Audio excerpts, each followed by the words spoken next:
Welcome into the Bite Meat Podcast, another edition here, man. We're going on 14 months. We really appreciate you guys making the podcast what it is. It was really just a whim from Rick Martin over at Texas Star Grill Shop. He knew I was a sicko. I was always in his store, and I'm in the broadcasting game. And he said, "Hey, you want to do a podcast?" I was like, "Damn straight, I want to do a podcast." So appreciate you guys listening. Appreciate all the great guests that we have every week on here. Some fantastic hell. We just talked to Chris Shepard, James Beard Award winner last week. So we appreciate you guys making the podcast what it is. I want to encourage you to subscribe. A lot of people have subscribed on Podbean because that's where we host it, and you can get every single episode that we've ever done right there. But also iTunes, Spotify, wherever you get your podcast, you can join us. And I talk about some of the great guests that we've had. Last time we spoke with Wes from Cookout News. We did a great podcast. It was a lot of fun. You guys had some great feedback, and I'm like, I got to have him back on. And so here we are. Wes, appreciate you joining us here on the Bite Meat Podcast because it's a good time to kind of get a finger on the pulse of the industry right now. We did and I think we talked about this last time. Went through the big surge post COVID and during COVID, and then a little bit of a lull. Where are we right now, just industry wide, in terms of what you're seeing? Yeah, and thanks for having me. It's kind of more of the same of that lull that we were experiencing, but for different reasons. You had a lot of pull ahead in purchases through COVID and that big boom that came down after. And I feel like largely the industry's recovered from that aspect of it. But now, there's a lot of economic uncertainty where people aren't making discretionary purchases. So they're pushing off maybe buying that new grill. And then, also with a lot of the tariff stuff going on, that's affecting too, both manufacturers' ability to make grills, and then at a price that people want to buy it at for how they're already stretched. Yeah, and you mentioned that, so let's go right there. I've got a lot to cover, but being in this industry somewhat, not as deeply as yourself, but I hear that everywhere. I hear that everywhere. Tariffs this, tariffs that. How and who particularly maybe are being affected the most? Anyone with international supply chain.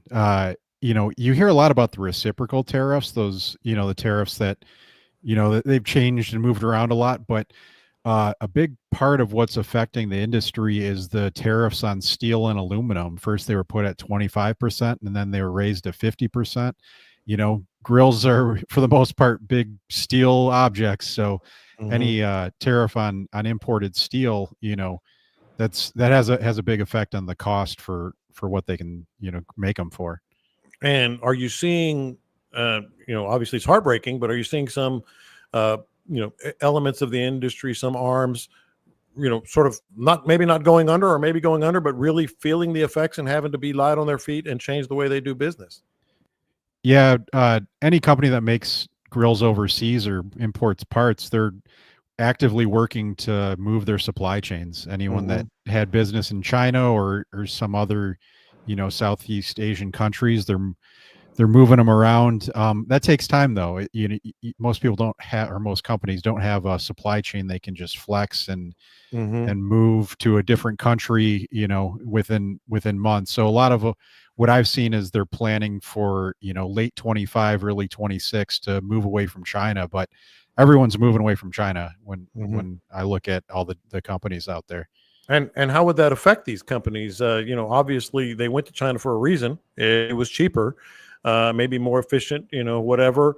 Is it going to be something that is plausible, when companies start coming back to the United States? Yeah, it'll it depends how much cheaper they made it for in China, but some other East Asian countries, I bet you the cost base isn't too much worse. So it's more of a logistical nightmare of having to move that, because you don't just have to set up a plant that can manufacture. You have to quality test it. You're dealing with new people. It's a big process to not only produce the product, but then maintain what you're known for producing and keeping that going. I think most companies that manufacture overseas in the grill industry have already raised prices as effects of the tariffs. Mhm. You'll see those prices stay up there. What solves everything though is if more people start buying grills too. That helps with overhead in general. Sure, sure. And I want to get to that. Wes Wright cookout news here, which, by the way, I highly recommend people look, subscribe, dig in on cookout news because you get all the information on every aspect of the industry. And I want to, before I get into some of the trends and other things I wanted to talk about with you, Wes, um, I don't know if I remember asking you this. It's become quite successful. Certainly, one of the places that people in this industry go to. What made you want to do this? To just say, you know what, well, like mine is pretty straightforward. I love barbecue. I love live fire cooking. I love chefs and cooks and pit masters. I'm going to chat with them. But you're talking about the nitty gritty, man. Like getting into all these companies. What made you want to do that? Yeah, so it's a way for me to interact with what was my hobby. I live in Michigan where grill year round, and it's freezing cold, 6 7 months out of the year. So outside of grilling, my background's doing corporate mergers and acquisitions. So I'm really interested in business and finance and strategy around that. So it's a way for me to still interact with what was my hobby of live fire cooking and my other love of business and finance. And it seemed like there was a need out there in the market that wasn't being met, and I was like, oh, this seems fun to be able to just do this and interact with two things I love. And so I just started kind of writing about it, and it was Yeah. gaining traction, and it keeps going. Doing it for over 3 years now. So Yeah, that's fantastic. You live in Michigan, you said? yeah, I live in outside of Detroit. Everything's outside of Detroit. It's a sprawling city. My wife's mother was from Owasso, I believe, Okay. Michigan, and she always said that if someone says a city other than Detroit, just say it's outside Detroit. It's just outside Detroit. Everything is. All right, so let's get into this industry. We touched on the tariffs and some of the effects there. So how does that affect trends? Whether it's pits, grills, styles, mom and pop, into companies, etc. What are the latest trends that you're gauging? Yeah, well, one thing with grill companies that are importing components or full grills and they're raising prices, one trend to keep an eye on is that's only half the story. There's also companies that manufacture in the U.S. like Pits and Spits. I've talked to them, and they appreciate it because now all of a sudden other companies are raising prices. Their grills that are made right there in Houston, and they Mm-hmm. make a quality product. They're a lot more attractive for people to buy. It's used to be more of a commitment. They follow that buy it once philosophy, but now it's less of a step up that you can get an American made grill Mm-hmm. from a company like that. So that's one thing that I'm keeping an eye on.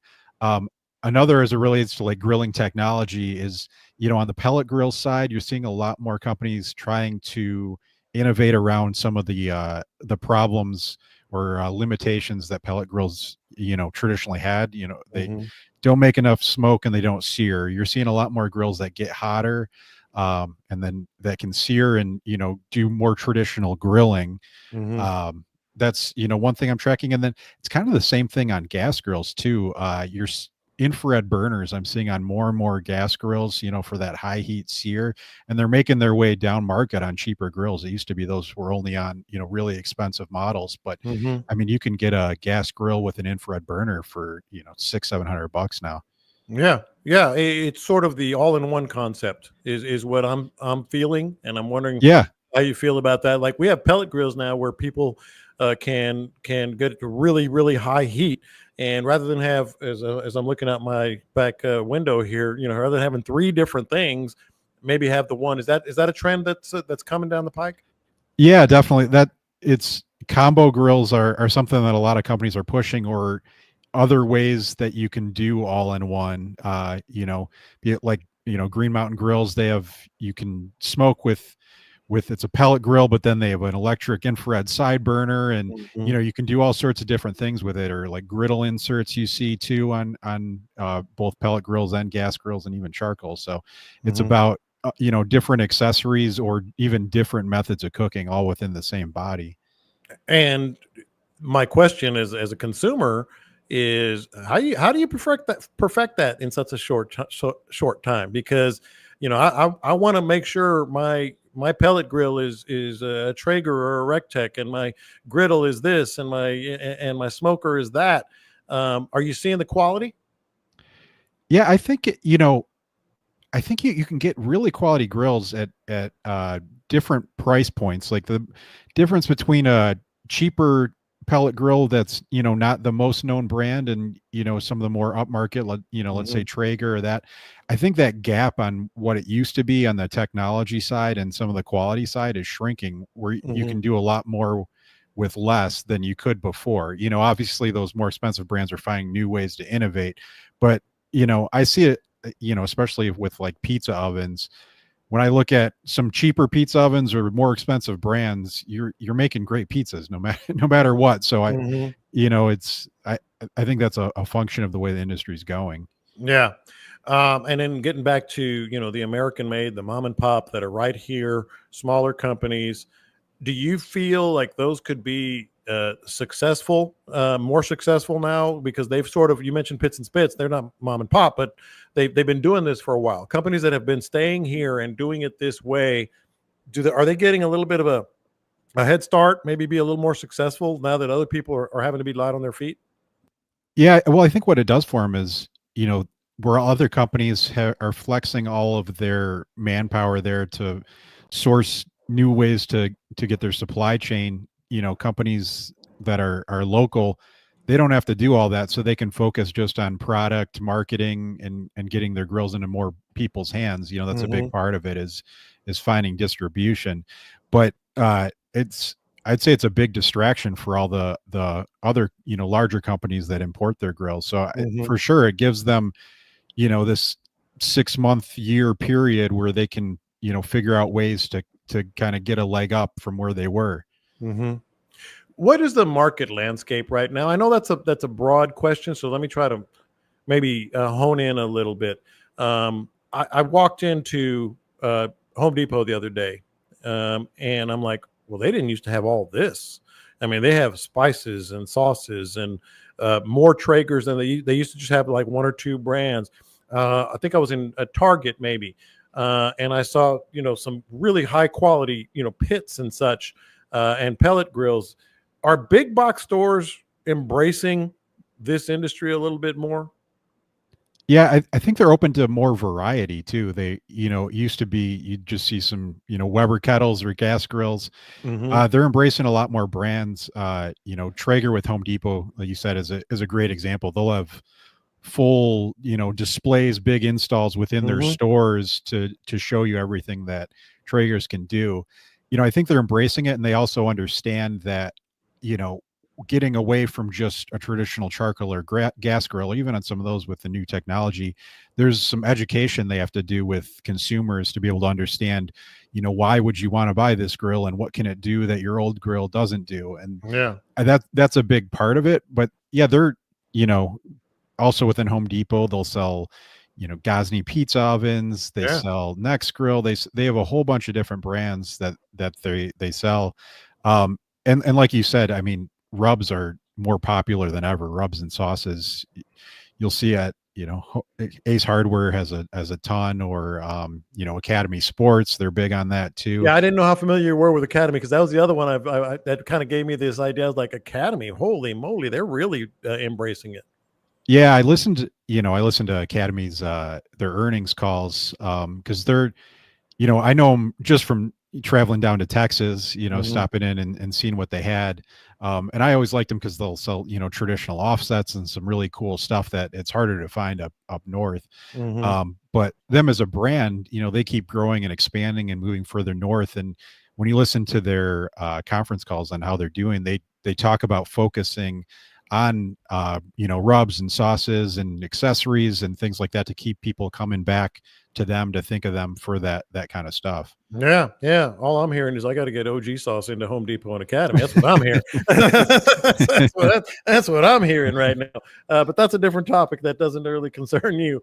I also mentioned market landscape. The other question I had for you on this particular thing is I feel like big box stores and others are also recognizing people will pay money for this. It's almost as if they've always tried to use the thin metal, the Yeah. maybe not as high quality constructed pits or whatever it may be. Are people realizing that, are companies realizing that people will pay money for a quality product and they're going to put it in their store?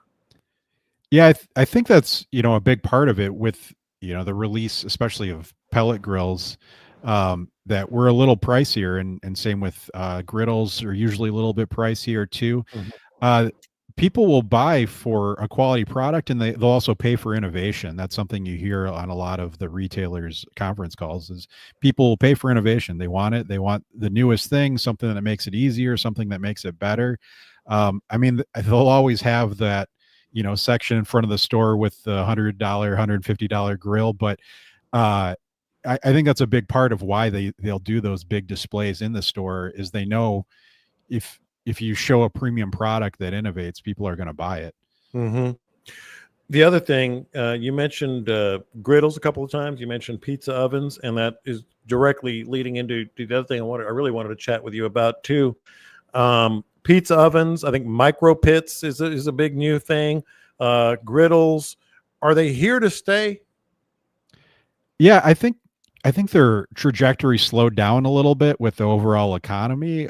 Mm-hmm. They're definitely here to stay. There's a lot more players though too, where in pizza ovens, I felt like it was really Uni than Gosney. There's I feel like every company has a pizza oven, and same with griddles. It used to be just Blackstone. I mean, they invented the category really, Mm-hmm. and there's more opportunities there. I'd say those are still growing, but the overall just outdoor cooking market's kind of depressed, so it's not taken off like it used to. Mm-hmm. But yeah, for sure, those are categories people like, and I think they'll be around for indefinite future. How do you feel about those three categories? The ones that have really come up in the last few years for me are the pizza ovens everywhere, as you mentioned, micro pits. A lot of people are using those, and griddles. Do you feel as if that they're versatile enough to be able to withstand where we are right now, or is it also maybe just focusing in on some people don't like to smoke meat, they don't like to wait around 10 hours, they want a griddle, they want to be able to cook the entire meal on one surface, or a pizza. They're pizza people. Do you think people are maybe honing in on the actual consumers? Yeah, a big part of that is having that versatility and like variability of what foods you can cook, Mm-hmm. and I think people are open to that. I mean, you see that the most with griddles, where you can cook pretty much whatever you want on them. I mean, that's why they have them at restaurants. And a big indicator too that you're going to see that forever is that Blackstone and Weber merged too. Yeah. They're all one company now, so that's a Mm-hmm. pretty big behemoth behind it. Keep pushing that product out there.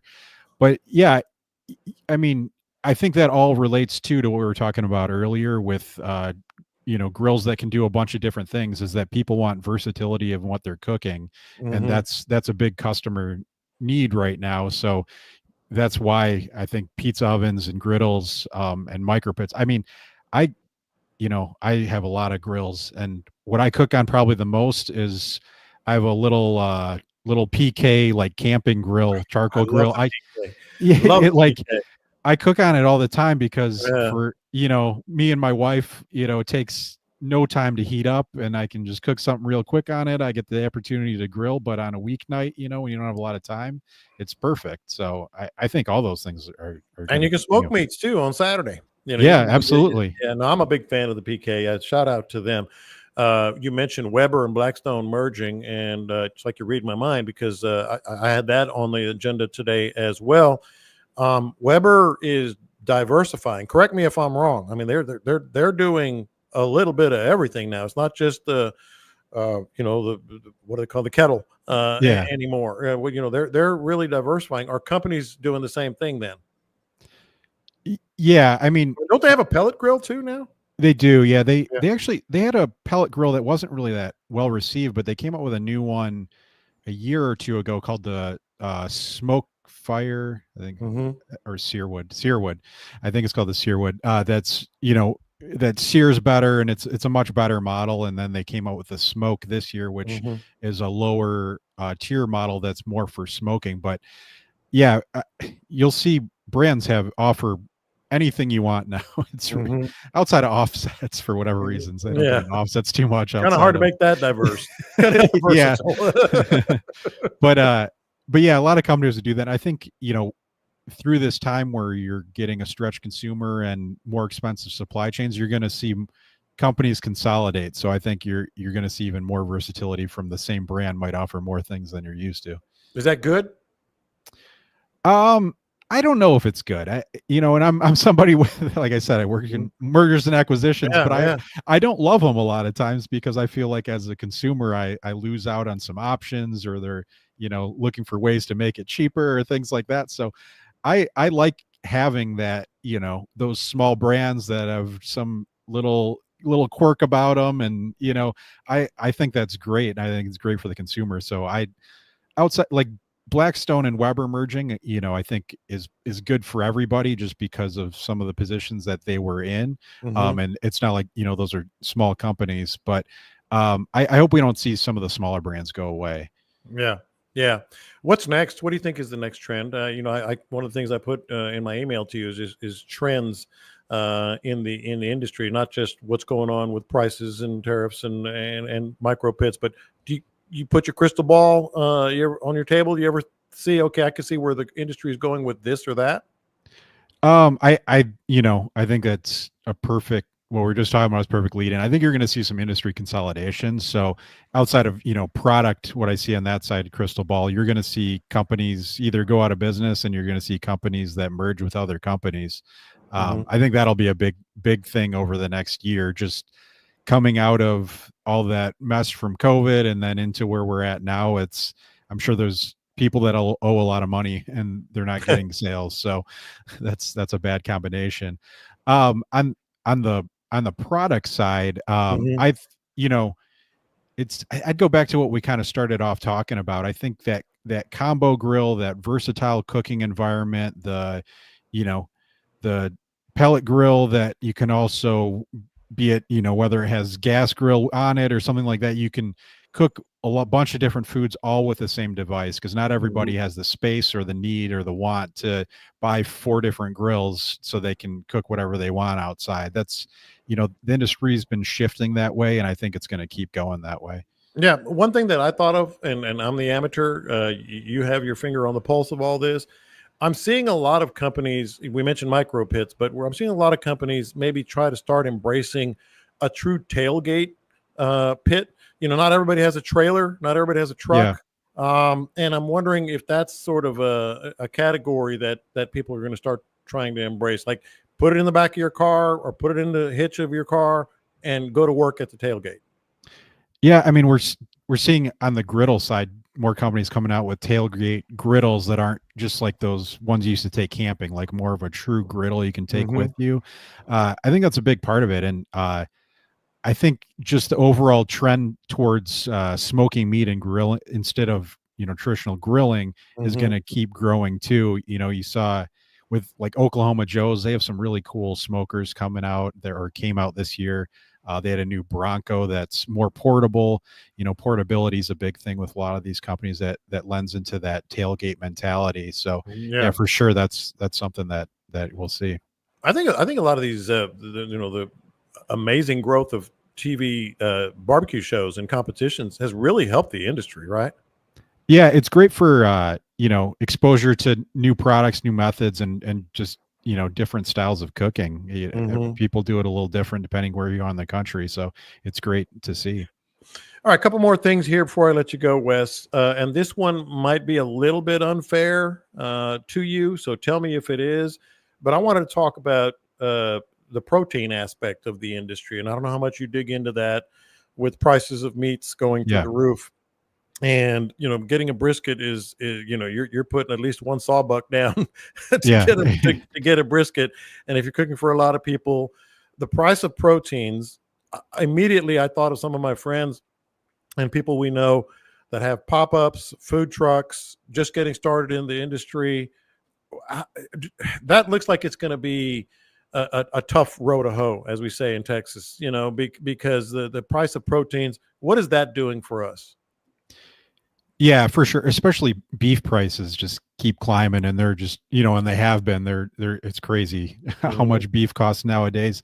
I you know I think you'll probably continue to see more like food trucks and pop-ups just from uh, a cost to get going. Like that's why that model's Overhead so and popular. yeah. Yeah, it's so expensive to run a restaurant. Mhm. I've done a little of that in my past, and it's like it's just a tough model, and to make any money. So on that aspect, I think where it gets hard, especially with barbecue, where it's so protein heavy, is not only are the raw costs expensive, but the finish costs that you're serving to customers. Mhm. What you pay for a brisket at a barbecue restaurant, that's tough pill to swallow for a lot of people. So I think that's gonna hurt the industry a little bit. So how's it going to play out? I mean, you take a family of four to Pinkertons or something, and I'm not picking on them because it's everywhere. Yeah, yeah. I mean, it's what, $18 to $25 for a plate of barbecue. Yeah, I mean, there's going to be a tipping point. Either these restaurants will face that, either they'll go out of business, or you're going to have to eat some of that price. But Hmm. margins are so slim with with keeping a restaurant going. I think like in this period where the economy is uncertain, you're going to see you're not going to see as much pricing that you might otherwise, on the thought of, they just want to keep it going to hopefully in the next phase they can eke some of that margin back. Hmm. Okay, so before we let you go, definitely want to give a shout out to what you do, Cookout News, where people can find it, what we can expect in the coming days, and what's grabbing your interest these days. What are you digging in on with Cookout News? Yeah, I mean, you can find it at cookoutnews.com. Same name under various socials. I'm, just I do everything from business news. Like I said, that's my background. So what's going on with the companies behind the products through, I've had some articles about stuff that I'm seeing from patents and trademarks on what I think is the next big product and what's coming out there, as well as stuff that I can see kind of out there that's going to be released in the very near future. So we cover everything from business news down through product releases and reviews. Outside of writing about the industry, I'm cooking all the time on various products, and seeing firsthand what I like and don't like. Well, that's the other thing I was going to say. Even just as a consumer, it's worth going on there because you get a real good gauge on, oh, that interests me because I think it can do this because Wes said it can, or whatever. So even just us regular Joes can go there and get a good grasp of, maybe what direction they do want to go. All these things we've been talking about, what direction they want to go in, right? Yeah, absolutely. So a lot of other websites, they might have a new article every couple of weeks or something like that. I'm writing every 5 days a week. You'll have new articles, and some of them might be purely business focused and you're not interested, but at least a couple a week, or it's going to be something that'll grab your interest, and you'd be Mhm. surprised on some of the business articles that are kind of in between something you as a consumer cares about and something that's in the industry might care about. So what's your best cook? What do you make? What's your go-to? You got 20 people coming over. What do you make? Let's hear it from Wes himself. What are you throwing out there? You smoking? You grilling? What are you doing? Yeah, I'd say my brisket's pretty good. Look at That'd probably you. be my go-to. But I'm a big snob when it comes to ribs. That's something I'm still perfecting. I'll throw that out there. I'm Yeah, yeah. I like that perfect bite. I don't like fall off the bone, and just get in it just right with the flavor I want. I'm always kind of searching for that. You're a competitor. You want to you see you've been watching those pitmaster shows too. Oh, absolutely. Well, Wes, man, really appreciate you joining us. It's always great to get a good feel for things on the industry, especially right now. Hope you. I'm glad you joined us, and I hope you keep doing what you're doing because it's good for all of us, man. Yeah, appreciate it. I appreciate the time, and great talking to you. All right, that is Wes Wright. This is the Bite Me podcast. Appreciate you guys joining us as always. Don't forget to subscribe. You guys smoke it up, and we will talk to you next time.